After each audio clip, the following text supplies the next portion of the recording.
Thank you. Conference, thank you. Thank you for that wonderful welcome.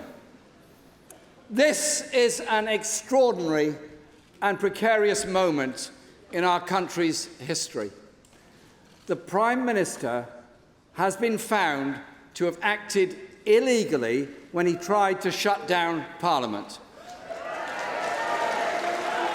The highest court in the land has found that Boris Johnson broke the law when he tried to shut down democratic debate and accountability at a crucial moment for our public life. The Prime Minister acted illegally when he tried to shut down opposition to his reckless and disastrous plan to crash out of the European Union without a deal. But he has failed.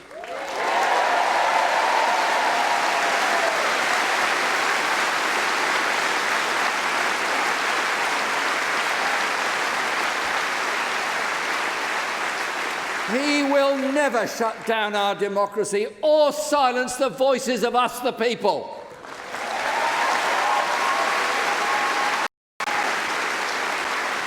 The democracy that Boris Johnson describes as a rigmarole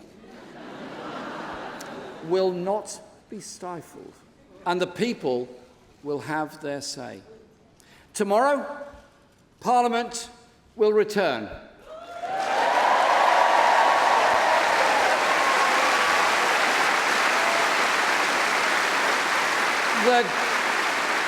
The government will be held to account for what it has done. Boris Johnson has been found to have misled the country. This unelected Prime Minister should now resign.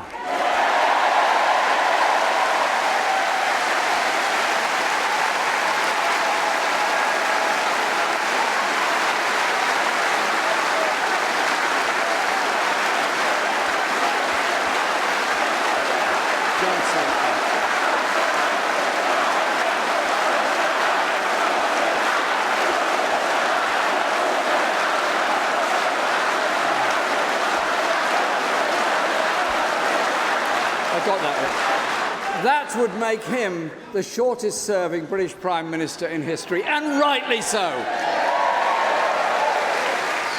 His is a born-to-rule government of the entitled, who believe that the rules they set for everyone else don't apply to them. That's what today's Supreme Court judgment spells out with brutal clarity. There was no reason, and I quote, let alone a good reason, the judges concluded, for the Prime Minister to have shut down Parliament. Conference, he thought he could do whatever he liked, just as he has always done all his life. He thinks he's above us all. He's part of an elite that disdains democracy. I tell you this, I don't think he's fit to be Prime Minister.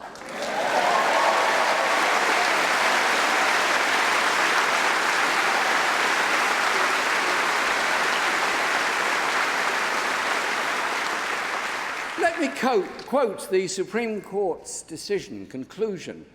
I quote, unlawful, null, and of no effect, and should be quashed. They've got the Prime Minister down to a T.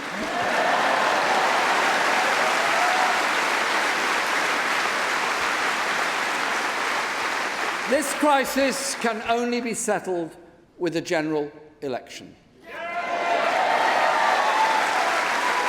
That election needs to take place as soon as this government's threat of a disastrous no deal is taken off the table.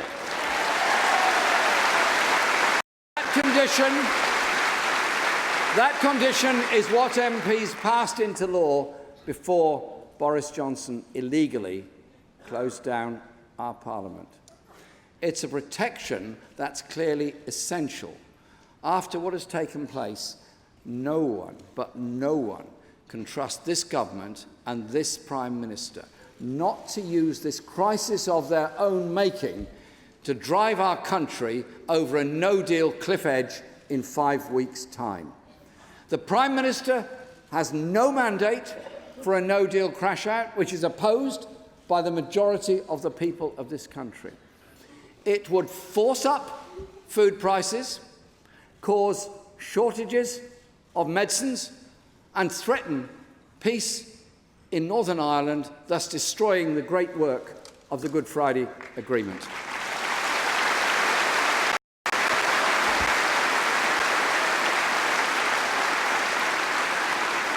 The battle over no deal is not a struggle between those who want to leave the EU and those who want to remain. It's about a small right-wing group who are trying to hijack the referendum result, to rip up our rights and protections and shift even more power and wealth to those at the top. Under the cover of no deal, they want to sell off of what remains of our public services, strip away the regulations that keep us safe, while slashing corporate taxes even further. That would lead to a race to the bottom in standards and workers' rights and create an offshore tax haven for the super rich. And they want all of this locked in with a one-sided free trade deal that will put our country at the mercy of Donald Trump. That's why a no-deal Brexit is in reality a Trump-deal Brexit.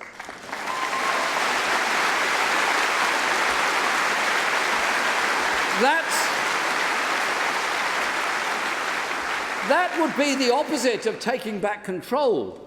It would be handing our country's future to the US President and his America First policy.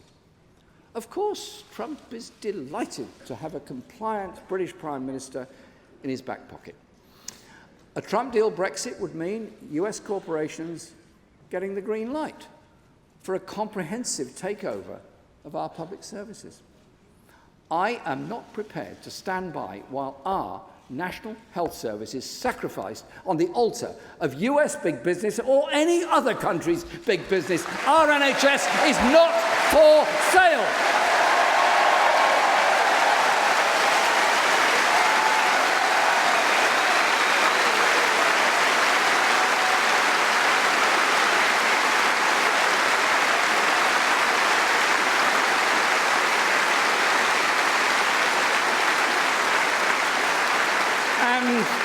In the coming general election, Labour will be the only major UK party ready to put our trust in the people to have the final say on Brexit. We need to get Brexit sorted and do it in a way that doesn't leave our economy or our democracy broken. The Tories want to crash out without a deal, and the Liberal Democrats want to cancel the country's largest ever democratic vote with a parliamentary stitch-up. Labour will end the Brexit crisis by taking the decision back to the people with a choice of credible leave alongside remain. That's not complicated. Labour is a democratic party that trusts the people.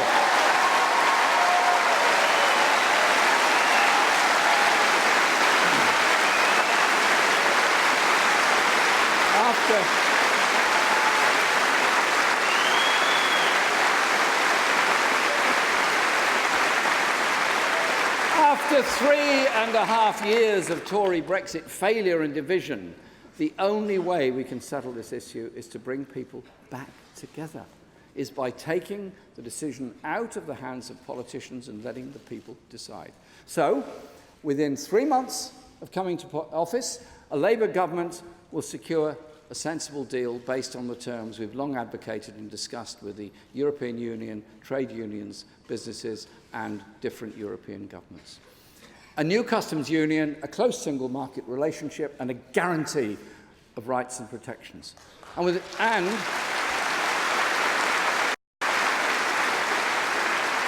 within 6 months of being elected, we'll put that deal to a public vote alongside Remain. And as a Labour Prime Minister, I pledge to carry out whatever the people decide.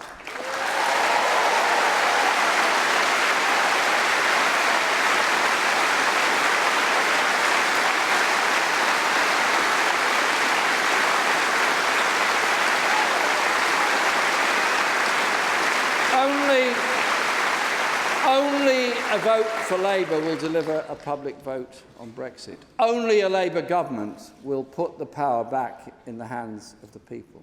We can bring our country and our people together, which is what I'm trying to do all the time. Let's stop a no-deal Brexit and let the people decide.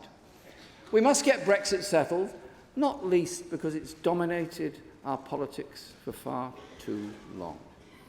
The coming election will be a once-in-a-generation chance for real change, a chance to kick out Boris Johnson's government of the privileged few and put wealth and power in the hands of the many. A chance to give our National Health Service, our schools, our police, our public services the money they need by asking those at the top to pay their fair share.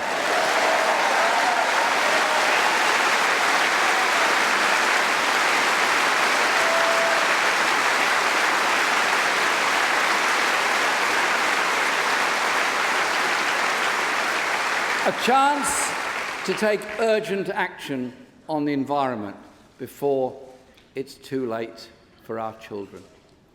And thanks to those wonderful young people that spoke to conference this morning and gave us a lesson in what environmentalism is about.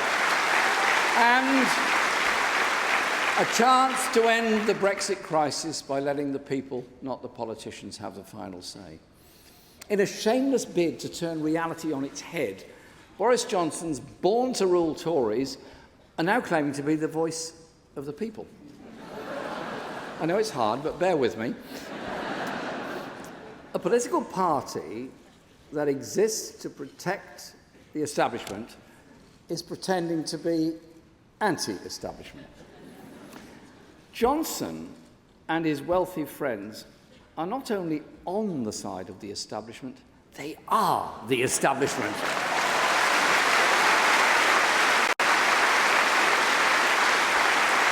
They will never be on the side of the people when supporting the people might hit them and their super-rich sponsors where it hurts, in their wallets and in their offshore bank accounts.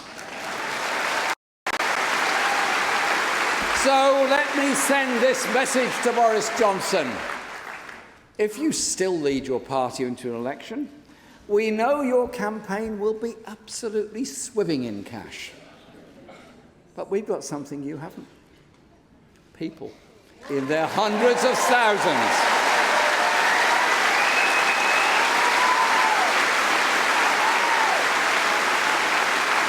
Rooted in all our communities, all our age groups, all our diversity, all across this country. And we will meet you head-on with the biggest people-powered campaign this country has ever seen.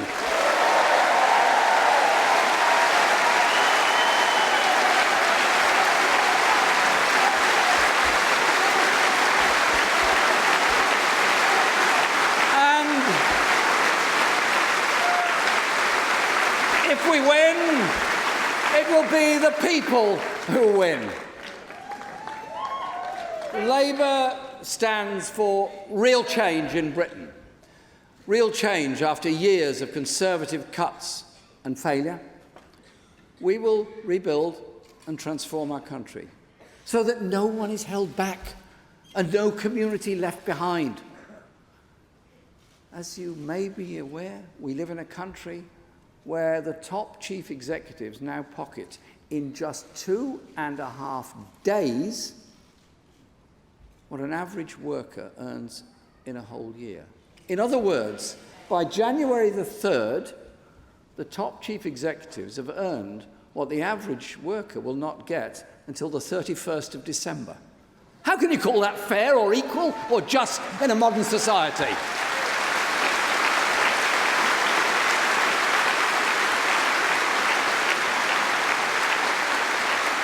Where Thomas Cook bosses were able to fill their pockets with unearned bonuses while their workers face redundancy and 150,000 holidaymakers are stranded because of their failure. We've had the greatest slump in wages, actually, since steam trains were built. It's a long time ago. To share wealth, we need to share power, and that's what we'll do in government, with bold, radical measures, such as giving the workforce 10% stake in large companies, paying a dividend of up to $500 a year to every employee. And we will bring about the biggest extension of rights for workers our country has ever seen.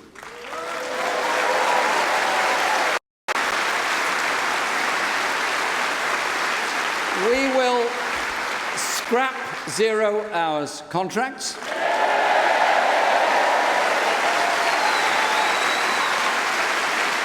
Introduce a £10 living wage, including for young people from the age of 16.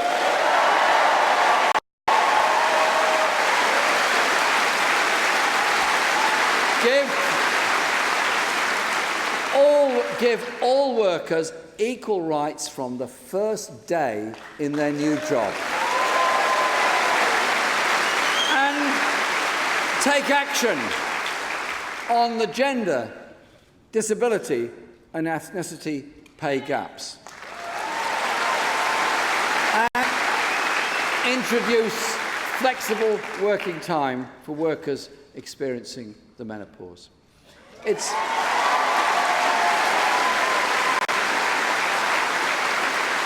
Labour that will get more money into your pocket rather than line the pockets of the multimillionaires. And we will give people a democratic voice at work, allowing them to secure better terms and pay for themselves. So, within the first 100 days of our government, we will scrap the Tory Trade Union Act.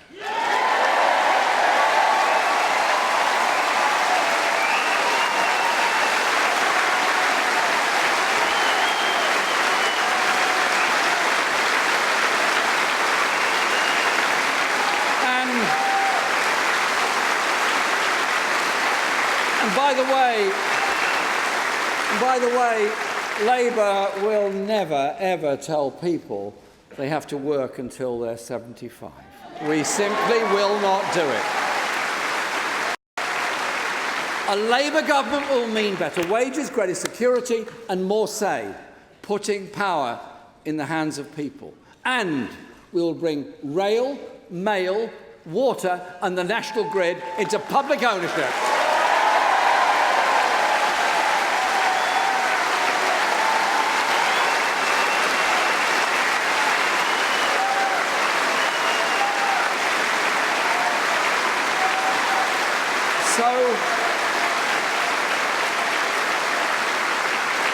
So the essential services that we all rely on are run by and for the public, not for private profit.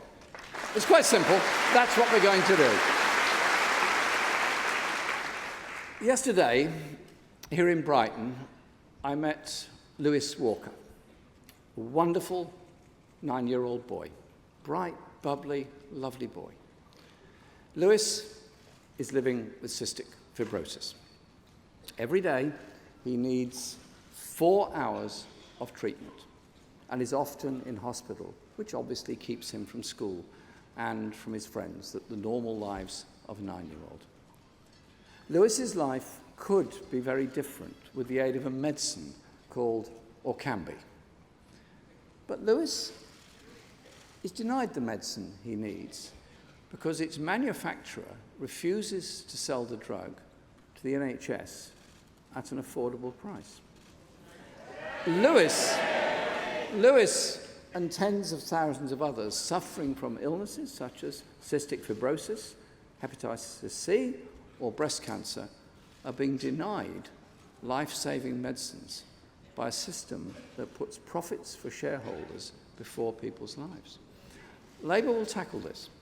We will redesign the system to serve public health, not private wealth, using compulsory licensing to secure generic versions of patented medicines.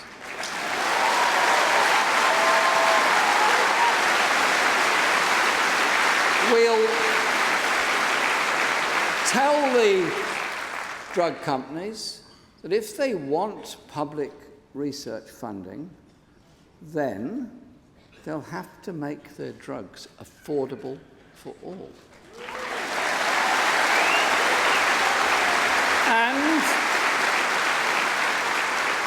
And we will create a new, publicly owned, generic drugs manufacturer to supply cheaper medicines to our NHS,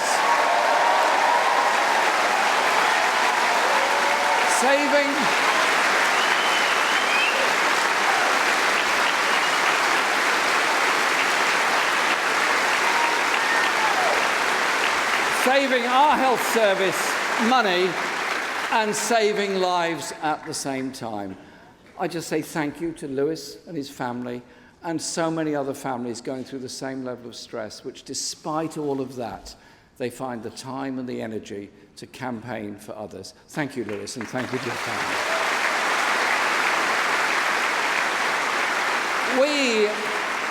We are the party, the Labour Party, that created the National Health Service. Only Labour can be trusted with its future.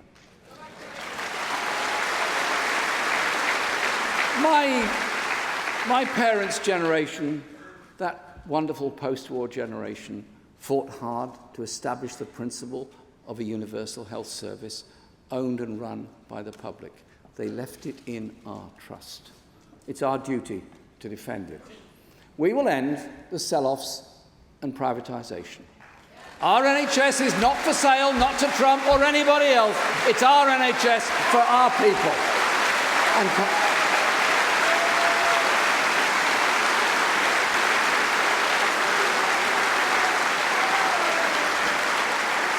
conference, we will make prescriptions free in England, as they've been in Wales since 2007, when charges were abolished.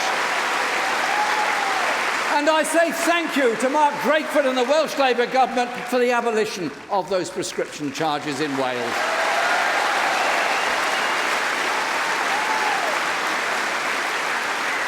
But we need to talk about social care as well.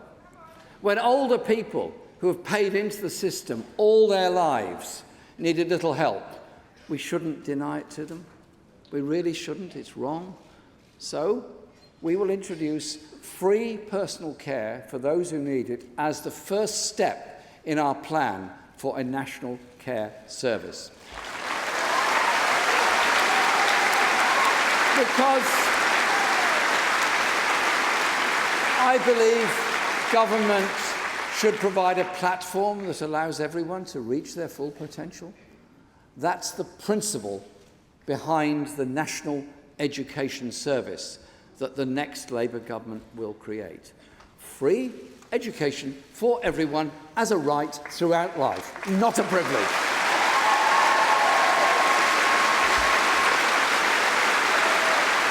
So, no more university tuition fees. Free childcare and a new great Sure Start programme.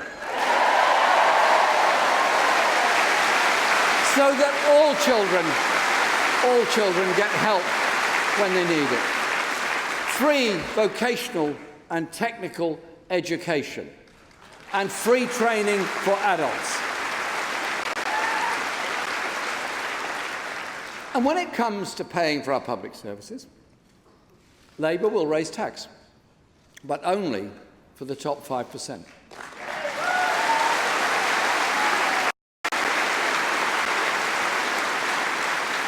The Tories will cut taxes for the highest paid. Labour will make the big corporations pay the tax they owe. The Tories will give them tax breaks. How can it be right that the largest companies and the wealthiest individuals are being given tax cuts, whilst at the other end, mums and dads are missing meals so they can feed their kids? shouldn't it be a source of shame to our country that the United Nations, yes, the United Nations, had to take our government to task this year over the shocking fact that 14 million people are living in poverty in ours, the fifth richest country in the world. So let me quote directly from the UN report.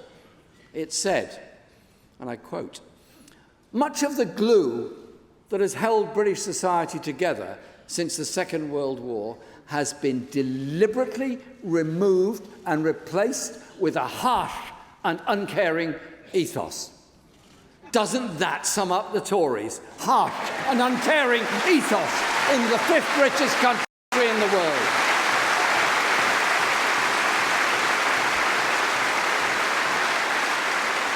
Labour will stand up for tenants, for underpaid workers, and for all those struggling to make ends meet. We will start the largest council house building programme in a generation.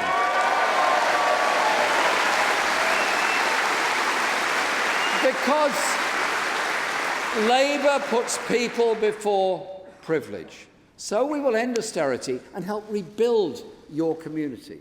We'll restore local pride, revive the high streets that are the centres of our community.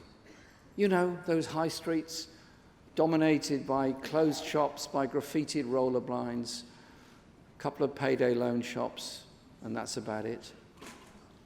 Destruction of the centres of our communities, the place where people come together to socialise, to meet and feel part of a community.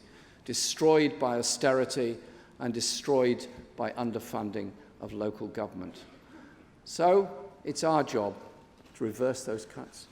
Because all those cuts added together have caused violent crime to double and caused underachievement to increase.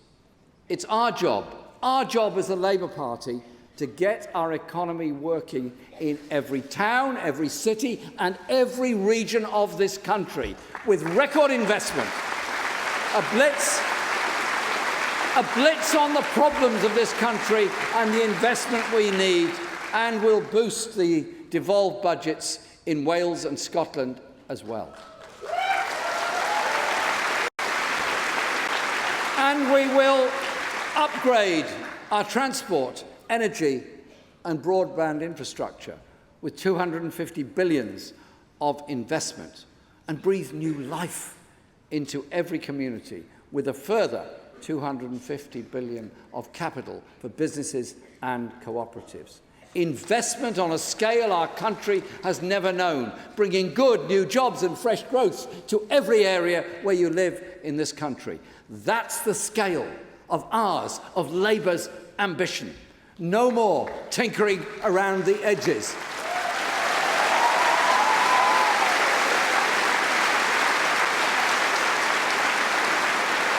Because these aren't abstract numbers on a spreadsheet. They stand for an economic transformation that will change your daily life. Let me give you a concrete example of what it will mean. Labour will invest in Crossrail for the north to link our great northern cities.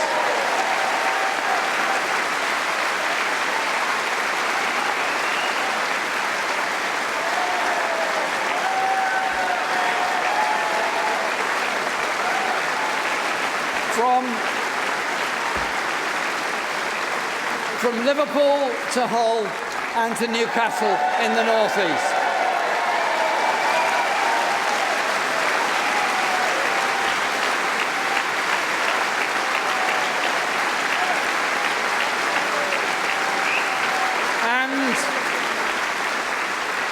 And we'll restore the bus services that have been cut all over the country. Leaving people isolated from their communities. Better trains, a proper bus service. That's what Labour will bring. For decades, we've all been told the economy is beyond our control. It's an irresistible force that can lay waste to entire communities while we can only watch on as passive spectators to the disaster before our very eyes. But you know what? It's not true. With a serious industrial strategy and a radical Labour government, the economy can be a tool in our hands rather than the master of our fate. And with a government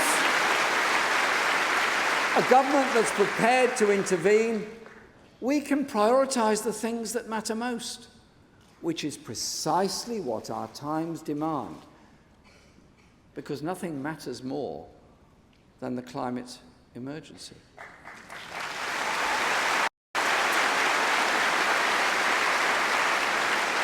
That means taking on the big polluters and the wealth hoarders who profit from the current system. Bringing our emissions down to net zero won't happen by itself. It will only be possible with massive public investment in renewable energy and green technology. That's not a burden, it's an opportunity to kickstart a green industrial revolution.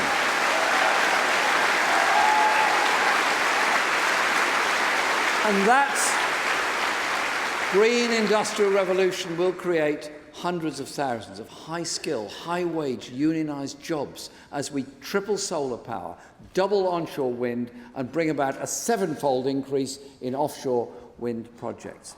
That's why we announced today that the next Labour government will build 3 new battery plants in South Wales, in Stoke-on-Trent, and in Swindon.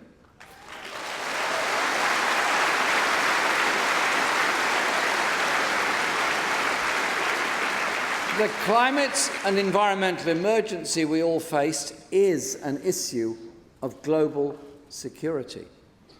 We're seeing ice caps melting, coral reefs dissolving, wildfires in the Arctic Circle, and Brazil's right-wing President Bolsonaro fiddles while the Amazon rainforest burns.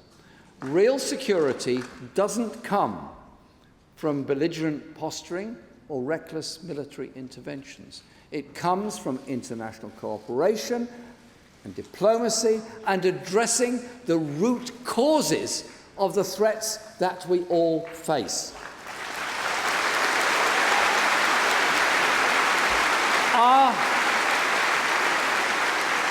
Our foreign policy, our international strategy will be defined by our commitment to human rights and international justice, not enthusiasm for foreign wars that fuel rather than combat terrorism and insecurity.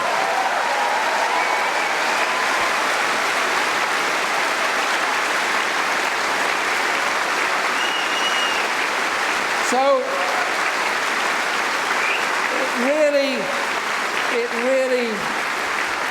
it really does beg a belief that this week Boris Johnson is openly talking about sending troops to Saudi Arabia as part of the increasingly very dangerous confrontation between Saudi Arabia and Iran in an apparent bid to appease Donald Trump. Have we learned nothing? Time and again over the last 2 decades, the British political and military establishments have made the wrong call on military intervention in the Middle East, spreading conflicts rather than settling them.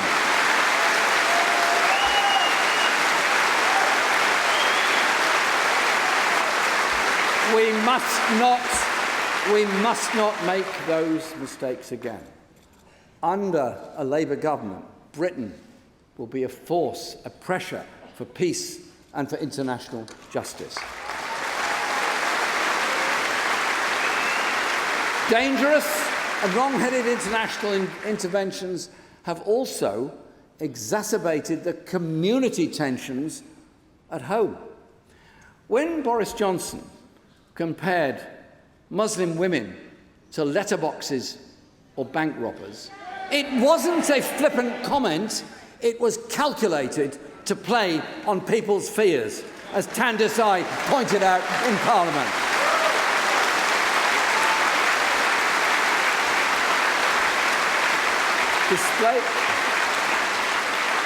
Displays of racism, Islamophobia or anti-Semitism are not a sign of strength, but a sign of weakness. This Conservative government, as well as the far right, has fuelled division in our society. They'll blame people's problems on the migrant worker trying to make a better life.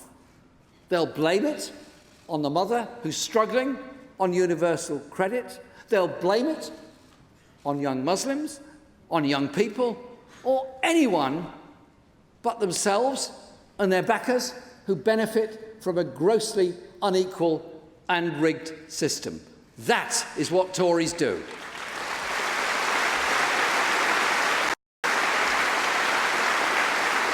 Labour do the opposite. We will bring people together. A Labour government will transform our economies and our communities. We stand not just for the 52% or the 48%, but we stand for the 99%.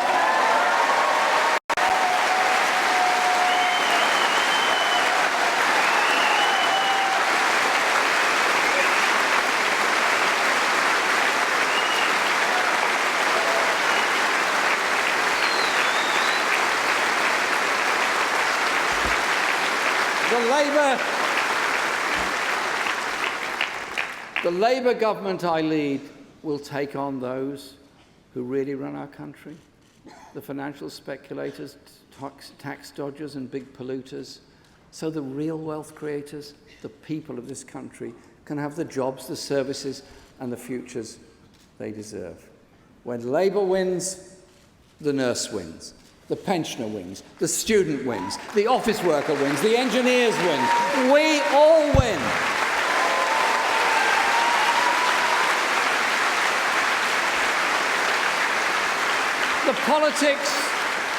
The politics we stand for is about giving people who don't have a lot of money and don't have friends in high places the chance to take control of their own lives. My job as leader and our job as the Labour Party is to champion those people, to stand up for those communities and deliver the real change our country needs. I want to take this opportunity to thank you, every one of them, all the members of our party, our elected representatives, our trade unions for making our party such a strong and welcoming place in every community and in every part of our country. I want also to say thank you to my community in Islington North in London, who teach me so much every day as their local MP. You know what? You learn from people when you listen to them. And I want to say thank you to all of my widest family for their support, their help, their advice, which is often freely given, and generously, and frequently. But I want to say thank you to all of them for their tolerance and forbearance and the intrusions they suffer from some of the media and the abuse that they suffer.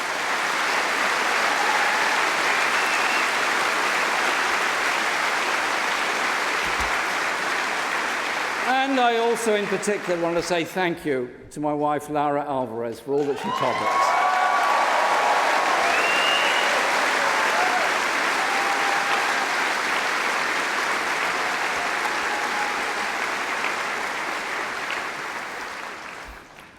I have what might be considered a different view of leadership from the one people are used to. Yeah, I do, I really do.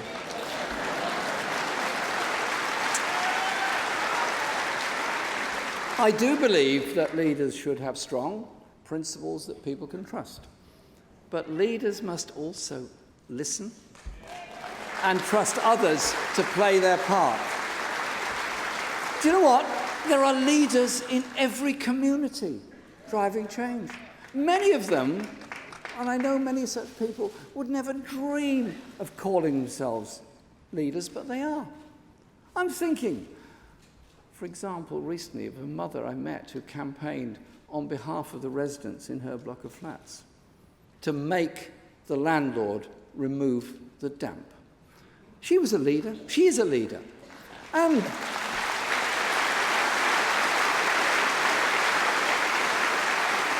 in their campaign, it empowered her, it empowered the whole community, and they realized, yes, they could achieve change by that strength together.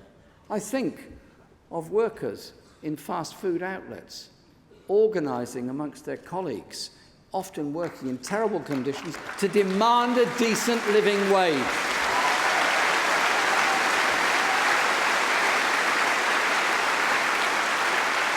Those are leaders standing up in their community to try to improve conditions, safety, and bring about good for the whole community.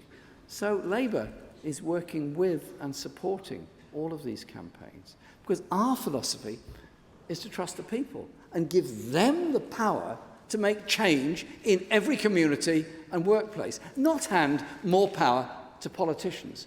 That's why, if the British people elect a Labour government in the coming election, I'll be very proud to be your Prime Minister, because I will be, I promise you this, a very different kind of Prime Minister.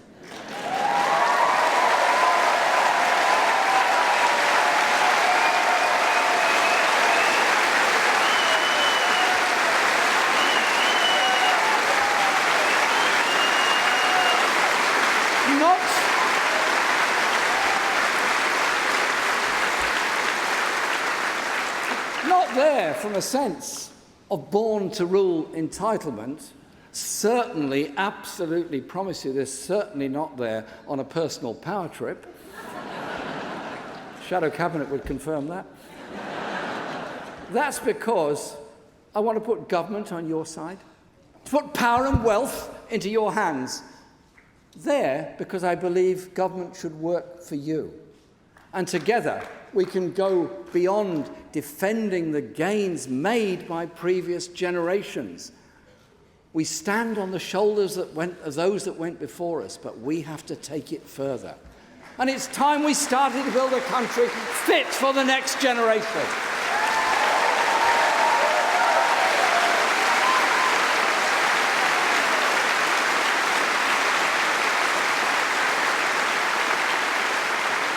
A country where young people don't fear the future, don't look forward with terror of what lies beyond school or college or university, or debt or mental health problems, but a country and a society where our young people can look forward to the future with confidence, with hope, and with the promise that the whole community is with them and supporting them on their life's journey.